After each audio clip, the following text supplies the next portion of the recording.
Okay, this is an operating system. Pag boot up mo, Macintosh siya. Oo, Mac. Okay. Tapos ngayon, ito yung VMware ko. Yan ang VMware ko. Pag nirun mo yan, ito yung lalabas sa kanya. Ito yung Windows ko. Yan yung Windows ko eh. Tapos ngayon, magbubukas ako ng mga apps dyan. O, gagamitin ko yung Windows ko. Pero gusto ko rin gamitin yung Mac at the same time. Pwede kong instead of full screen yung window ko, i-Unity ko siya. Ngayon, yung Windows ko tsaka Mac ko, nasa isang screen, magkasama. Oh. Pero nagbo-boot pa rin yan Sa Macintosh? sa Mac. I-execute ko lang yung VMware para itawagin niya yung Windows ko. Pero pwede siyang magsabay ng takbo. Tingnan mo. Oo nga, ano. Ngayon, usapin ko, pag nag-RDP ako, kung nag-remote, ako, sa Macintosh ko makakontrol.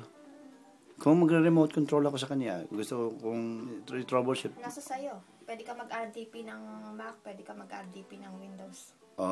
Kahit hindi naka-split tunnel yun, ha? Kahit direkta lang, wala nang, May VPN ako sa Windows, may VPN din ako sa Mac.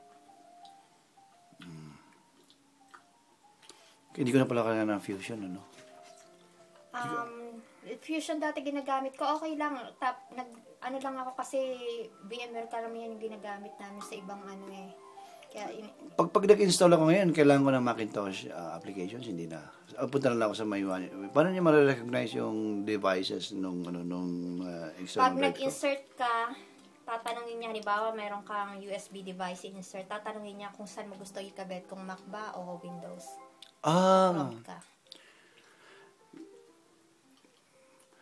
Itong ganito rin binili ko mismo 13 eh. Ayoko ng 15 dahil masyadong malaki. Retina? Oo. Ano pa makikita mong advantage nung Macintosh pa rin ng iOS to? Ano na ba ito ngayon? 10.x or ano ba yun? Lion?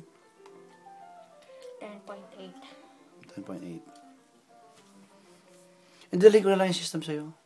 Ha? Please, tulungan mo na lang ako. May processing fee yun. Ikaw ano ba? Wala nga akong application, yun ang problema ko eh. Gusto ko lang matutunan at tapos